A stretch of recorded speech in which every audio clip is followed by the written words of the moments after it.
Assalamualaikum warahmatullahi wabarakatuh. Al-Fatihah. A'udzu billahi minas syaitonir rajim. Bismillahirrahmanirrahim. Alhamdulillahi rabbil alamin. Ar-Rahmanir-Rahim. Maliki yaumiddin. Iyyaka na'budu wa iyyaka nasta'in. Ihdinas siratal mustaqim. Siratal ladzina an'amta 'alaihim ghairil maghdubi 'alaihim waladdallin.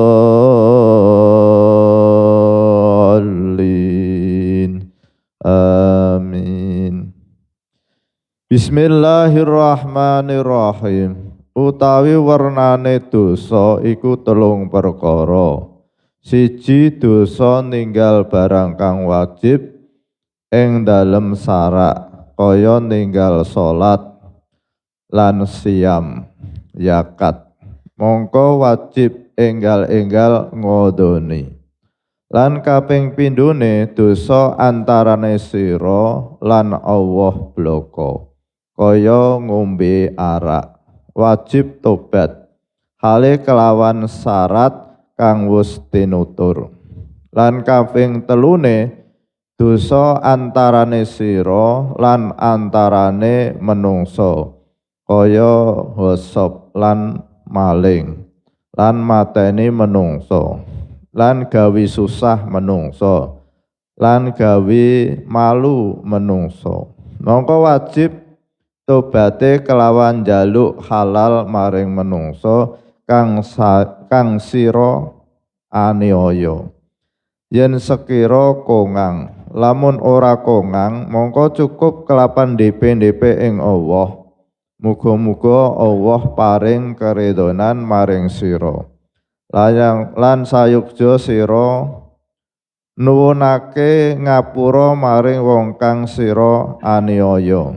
Lan sayukja ngakeh-ngakehake amal. Krana lamun dihisab dadi ora kurang amal ira. Wallahu a'lam.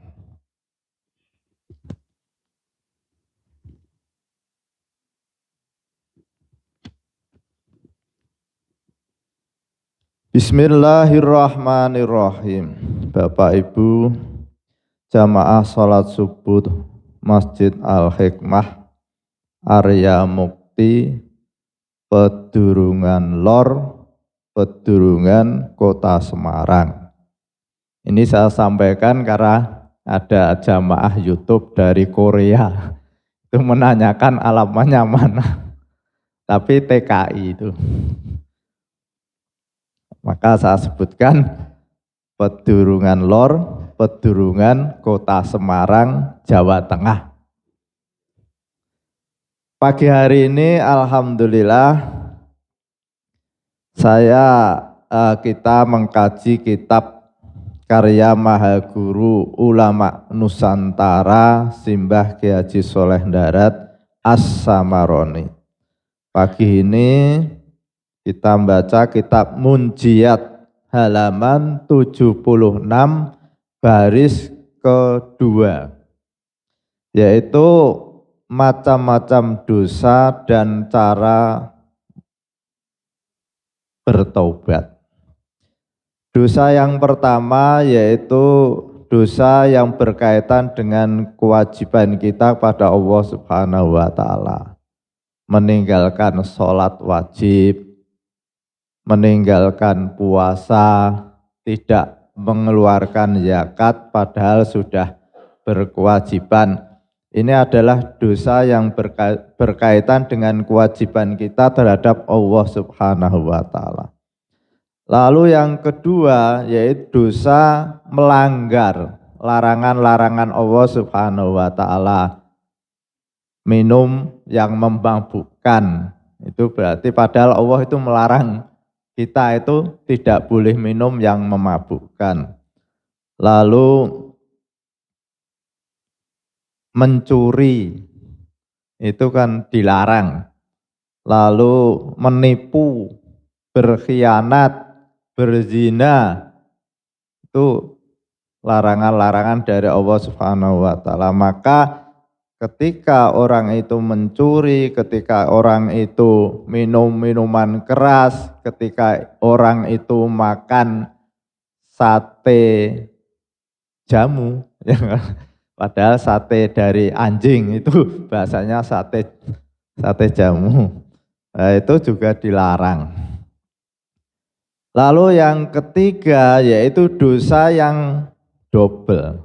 Double dalam arti satu sisi melanggar larangan Allah, di satu sisi merugikan orang lain. Mencuri, Allah melarang kita mencuri, tapi juga merugikan oleh orang yang dicuri hartanya. Lalu membunuh orang, Allah juga melarang kita tidak boleh membunuh orang, tapi merugikan orang lain. Menipu, Allah juga melarang kita menipu orang lain, tapi juga merugikan orang lain. Sehingga nanti cara bertobatnya itu agak berat, yang berkaitan dengan manusia. Yang pertama, maka ketika seseorang itu tidak melaksanakan sholat, maka dia berkewajiban untuk mengganti pada hari yang lain. Katakanlah karena kesibukan sehingga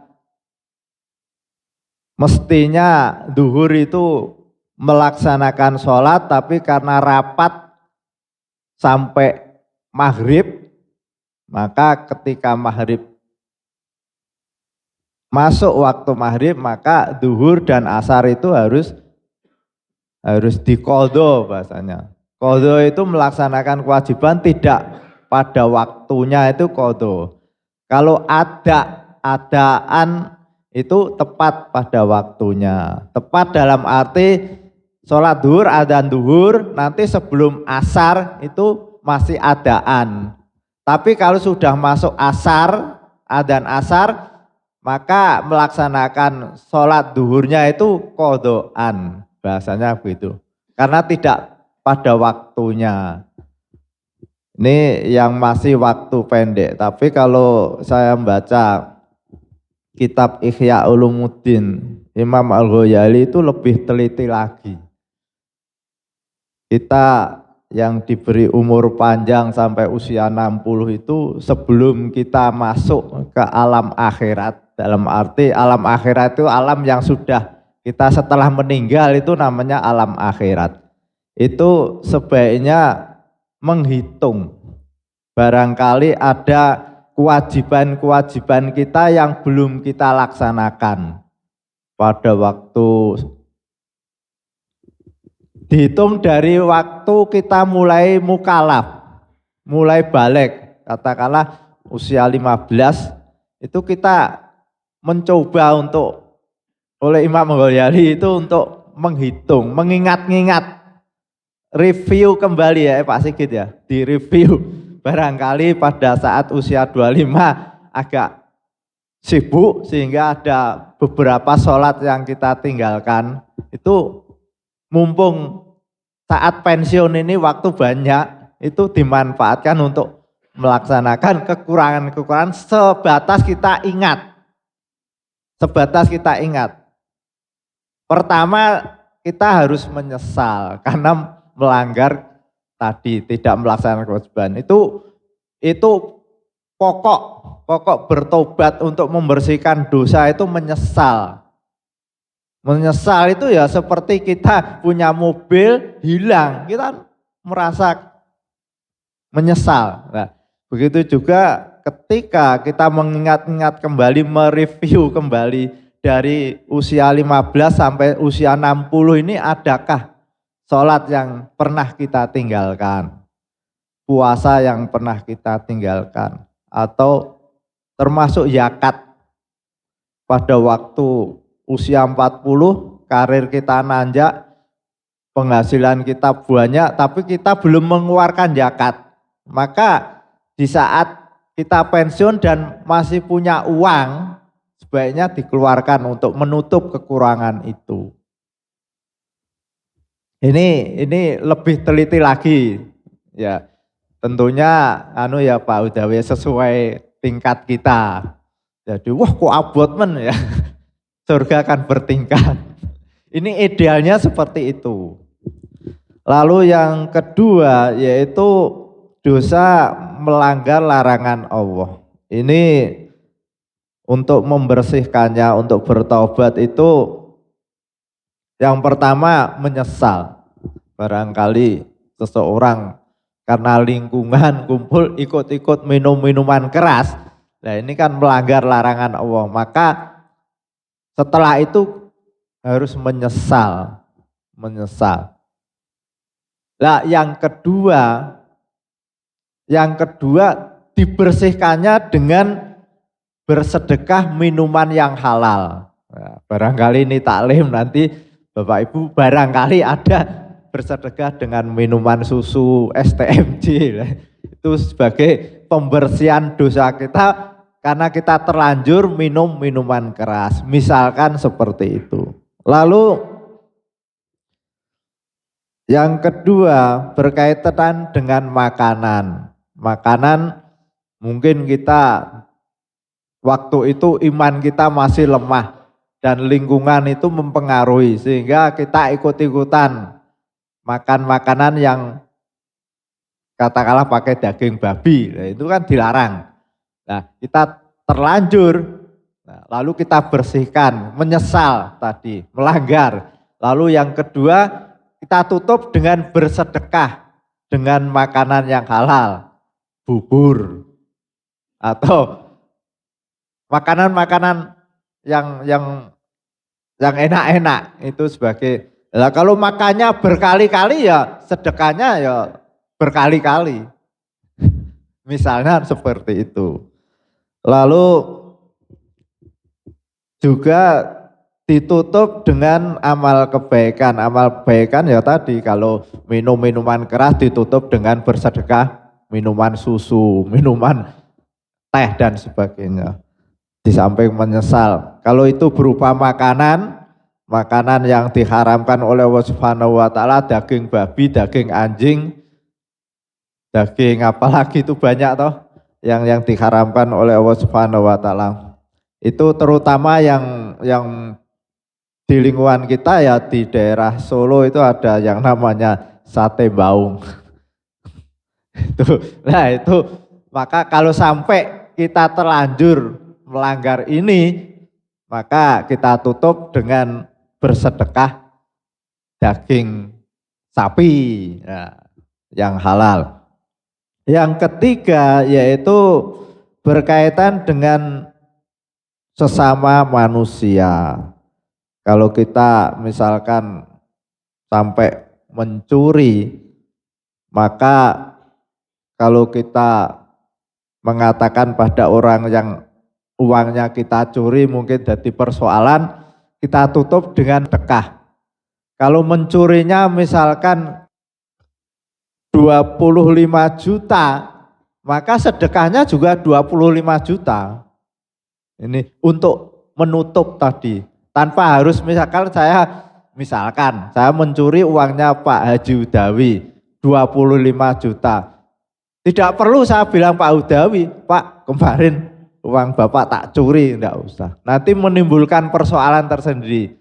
Ya secara diam-diam kita masukkan uang 25 juta ke kotak masjid. Itu sebagai bentuk pembersihan atas kesalahan kita. Lalu kalau kita mencaci maki, mencela, mengumpat, maka sebagai pembersihannya ya kita memuji. Misalkan saya mencela Pak Udawi itu, wah Pak Udawi itu orangnya pelit, enggak pernah ngasih apa. Nah, kita tutup, kita cerita pada orang lain, wah ternyata Pak Udawi itu orangnya dermawan, rajin. Nah, itu sebagai bentuk pembersihan dosa-dosa kita. Lalu ketika kita berkhianat, misalkan kita dipercaya orang, nih Pak Haji Farudin saya kasih modal 300 juta, nanti tolong dikembangkan. Nah, akhirnya karena ini kepercayaan, lalu yang namanya manusia itu kan kadang-kadang tergoda dengan nafsu. Nah, kita setelah dipercaya, uang itu tidak dibuat usaha, malah dibuat bangun rumah. Habis. Nah, orang yang beri modal kan, loh kok sepi, kok diaudit, ternyata uangnya tinggal 50. Lah yang 250 kemana? Bikin rumah misalkan. Maka sebagai bentuk pembersihannya atau bertobatnya, yaitu harus mengembalikan uang 250 juta kepada yang memberi modal tadi. Ini untuk pembersihan. Dan ini tidak akan bisa selesai di dunia kalau tidak dikembalikan. Sampai nanti di akhirat itu tetap, karena gambaran orang di akhirat itu seperti orang yang kehausan, semua butuh air. Maka ketika dia punya hak untuk minta air, dia akan tegel begitu. Pokoknya harus saya ambil. Maka barangkali ada seseorang yang berkhianat, mumpung belum masuk ke alam akhirat, sebaiknya persoalan-persoalan itu diselesaikan di dunia ini. Karena nanti di akhirat lebih sulit lagi penyelesaiannya kalau mampu. Lalu yang berkaitan dengan memotong upah. Jadi misalkan Pak Sigit dijadikan mandor satu proyek, dari bosnya itu tukang itu gajinya 150, tapi diberikan tukangnya itu 125. Nah yang 25 ini pelanggaran, ini hak orang lain. Maka sebagai tobatnya ya itu, yang 25 harus dikembalikan. Ini yang terakhir, yaitu oleh Imam Al-Ghazali, dosa itu seperti gelap. Lah, kebaikan itu sebagai sinar. Maka kita harus berusaha untuk melakukan kebaikan sebanyak-banyaknya sehingga gelap ini akan hilang. Seperti masjid ini, ketika tidak ada lampu, gelap. Tapi kita kasih lampu yang buatnya besar, Pak Sigit ya, itu kan cerah. Nah, maka begitu juga dalam hidup ini kita harus memperbanyak buat kebaikan-kebaikan, di mana ada waktu kita gunakan untuk kebaikan-kebaikan sehingga hati kita nanti menjadi hati yang bersinar. Dosa itu tertutup dengan sinar itu. Dosa itu adalah gelap, nah kebaikan itu adalah sinar. Semakin besar buatnya, maka dosa akan menyingkir. Ini ada hadis yang bisa untuk perhatian pada kita. Qala Rasulullah sallallahu alaihi wasallam, minadz dzunubi dzunubun la yukaffiruha ilal humum. Minadz dzunubi dzunubun la yukaffiruha illa humum. Setengah dari dosa-dosa itu ialah dosa-dosa yang tidak akan ditutup selain oleh penderitaan. Maka dengan kasih sayang Allah, seseorang sebelum pulang itu kalau dosanya itu banyak, kebaikannya belum nutup. Katakanlah dosanya itu 1000, tapi kebaikannya itu baru 500. Maka oleh Allah ditutup dengan penderitaan. Entah itu sakit, entah itu hartanya hilang, itu sebagai penutup penebus dosa. Al-Fatihah. A'udzu billahi minasyaitonir rajim. Bismillahirrahmanirrahim. Alhamdulillahirabbil alamin arrahmanir rahim maliki yaumiddin. Iyyaka na'budu wa iyyaka nasta'in. Ihdinas siratal mustaqim. Siratal ladzina an'amta 'alaihim ghairil maghdubi 'alaihim waladdallin. Amin. Assalamualaikum warahmatullahi wabarakatuh. Matur nuwun Pak Haji, yang disampaikan yang itu harus dilakukan. Suatu yang berat itu untuk kita sebagai pendosa. Yang saya tanyakan tadi mengenai sholat qadha. Jadi kalau kita mengingat apa yang belum kita lakukan pada waktu mungkin setelah mukallaf sampai umur berapa, kita kan mungkin sering nggak sholat. Nah, qadha-nya untuk masing-masing waktu itu harus duhur, kemudian di qadha duhur, kemudian asar harus di qadha asar, maghrib di qadha maghrib, apa bisa sewaktu-waktu, apa tergantung niatnya, karena habis sholat asar kan kita nggak boleh sholat lagi untuk sholat yang lain. Kemudian yang kedua, hubungannya dosa dengan orang lain tadi. Pak Haji tadi sudah menyampaikan, misalnya kita mencuri pada si fulan, kemudian kalau kita terus terang kok, aku kemarin mencuri, kemudian ngaku, itu kan mesti malah menimbulkan masalah itu. Sehingga salah satu upayanya kita harus memberikan sedekah pada masjid atau apapun dengan nilai yang sama. Dan yang ketiga, ini ada yang bertanya pada saya, hubungannya dengan seseorang, istri seseorang katakanlah. Misalnya, ya pernah ada hubungan dengan istri seseorang. Ini harus ngomong sama suaminya atau gimana? Sudah tobat maksudnya. Ini karena ini kan juga berat juga. Ini apa yang harus ditebus itu? Nggih, matur nuwun. Assalamualaikum warahmatullahi wabarakatuh.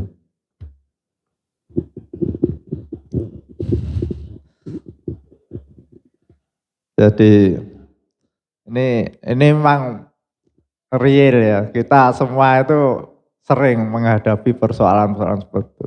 Waktu saya ngaji Ihya dengan Pak Amjad Al-Hafidh yang Asmaul Husna itu, saya juga pernah berkaitan dengan orang yang pernah ada itu. Ya katakanlah sampai 3 tahun tuh tidak sholat itu ada. Padahal ya mungkin karena kondisi iman dan lingkungan dan sebagainya. Lalu saya tanyakan sama Pak Amjad itu, Pak Amjad, kalau ada orang yang 3 tahun tidak melaksanakan sholat itu, lalu bagaimana? Nah, dan sebagian mengatakan selama kewajiban itu belum diselesaikan maka tidak boleh sholat sunnah kan begitu. Ada bilang begitu. Tapi oleh Pak Amjad begini, Pak Amjad itu kan kita perlu administrasi. Jadi sebaiknya ya ketika sholat duhur diqadha pada saat sholat duhur. Tapi nanti ketika bulan puasa kan ada taraweh, maka tetap ikut taraweh. Yang penting dicatat. Misalkan selama 3 tahun tidak sholat, maka duhur katakanlah per hari karena waktunya terbatas ya satu waktu enggak apa-apa. Kalau bisa dua duhur atau 3 duhur sesuai. Tapi tertib. Kalau 2 ya 2 terus sehingga nanti selama berapa tahun selesai. Seperti angsuran kita kredit itu menurut Pak Amjad seperti itu. Itu berkaitan dengan karena kita meninggalkan kewajiban. Puasa ya seperti itu. Terus zakat juga seperti itu. Kalau pada waktu punya uang, punya kewajiban zakat 10 juta dan tidak dilaksanakan, maka ketika kita bertobat maka dan ada uang, kalau tidak ada terus itu zakat. Tapi kalau ada harus Soalnya takutnya kalau ada uang tapi tidak dilaksanakan. Tadi hadis ini kan Allah akan memaksa, entah itu sakit, entah itu mobilnya hilang. Nah, ini Pak Farid nih punya kewajiban zakat 10 juta kok. Padahal punya uang, kendaraannya aja diambil. Atau mungkin sakit, akhirnya harus operasi, harus bayar. Nah itu sebagai penebus. Dikasih peluang tapi tidak dilaksanakan, dipaksa oleh Allah Subhanahu wa taala. Pemaksaan itu sebagai kasih sayang dari Allah Subhanahu wa taala. Besok kalau pulang kewajiban itu sudah selesai. Tapi kalau tidak dilakukan itu dan orang melakukan dosa, tapi kekayaannya melimpah, itu bahasa agama itu istidraj, dilulu. Jadi ora tahu sholat, ora tahu poso, tidak pernah mengeluarkan zakat, ini dalam arti orang beriman loh. Nah orang tidak beriman tidak dibahas. Itu kok rezekinya tambah melimpah. Harus hati-hati. Kalau menimpa diri kita sholatnya arang-arang. Kadang poso, kadang tidak melakukan zakat. Tapi mencari uang kok begitu mudah. Hati-hati itu. Barangkali Allah sudah tidak memperhatikan sekarmu. Pokoknya sok mati dosamu sak wakai-wakai. Itu bahasanya seperti itu, istidraj. Jadi kita mengenal istilah istidraj, pengelulu. Apalagi Pak Ujudawi tadi setelah ini poso terus sholat, terus ada lagi pertanyaan apa? Nah. Jadi misalkan ada seseorang barangkali berurusan dengan istri orang lain dan dia sadar wah itu dosa, maka ada satu cerita zaman Nabi itu anak muda, enggak tahu hadisnya ada di Ikhya itu lapor sama Nabi, ya Nabi saya itu tadi malam itu sama perempuan, pokoknya udahlah semuanya saya kuasai kecuali berzina. Lalu bagaimana saya menebus kesalahan ini? Lah kamu tadi pagi sholat subuh berjamaah dengan saya enggak? Oh ikut sholat subuh sama, sudah selesai. Jadi ini menunjukkan bahwa sholat subuh berjamaah itu bisa menghapuskan dosa-dosa yang kecil. Tadi kan kecuali berzina. Nah ini kalau orang yang berkaitan dengan istri orang lain, itu bertobatnya dan mohon ampunnya kepada suami istri tadi tidak boleh bercerita pada suami itu malah menambah fitnah. Lalu pembersihannya apa? Pertama menyesal, mohon Allah dan mohon pada Allah semoga besok itu tidak dituntut. Semoga besok tidak dituntut dengan kita melakukan amal yang banyak. Sehingga akhir tadi oleh Mbah Soleh Darat, kita di saat usia-usia yang sudah pensiun ini, waktu harus dimanfaatkan sebanyak-banyaknya. Sehingga besok ketika kita dihisab ada orang-orang yang bermasalah dengan kita tetap punya stok. Jadi kita pulang membawa uang 10 juta, sementara kita bermasalah dengan orang lain 9 juta, kita masih untung 1 juta. Tapi persoalannya kalau kita pulang membawa uang 5 juta, kita punya hutang persoalan dengan orang lain 10 juta, win. Kita harus menanggung kejahatan orang lain. Orang lain yang berzina dosanya diberikan pada kita, padahal kita tidak berzina. Orang lain yang mencuri dosanya untuk menutup itu. Cukup ya Pak Ujadu ya. Bapak Ibu, marilah kita tutup taklim pagi hari ini dengan bacaan hamdalah bersama-sama. Alhamdulillahirabbil alamin. Wassalamualaikum warahmatullahi wabarakatuh. Mungkin ada tambahan pengumuman untuk bapak-bapak dan ibu-ibu. kita belajar ngaji di asuh Ustadz Zujiden maghrib sampai isya itu sudah 6 bulan. Itu belajar tilawah, belajar iqra sama belajar murojaah. Karena kemarin ada beberapa teman yang ikut belajar iqra, merasa ketinggalan, untuk minggu depan sudah dibuka khusus iqra Selasa malam, habis isya. Jadi monggo kalau pengen belajar bareng, belajar dari awal iqra, bapak-bapak juga banyak, dan yang sudah belajar ingin memperdalam lagi juga bisa. Kemudian yang baru belajar ikut habis maghrib sampai isya juga bisa. Semoga niatan kita ini bisa mendapat ridho dari Allah Subhanahu wa Ta'ala. Amin Allahumma amin. Matur nuwun. Assalamualaikum warahmatullahi wabarakatuh.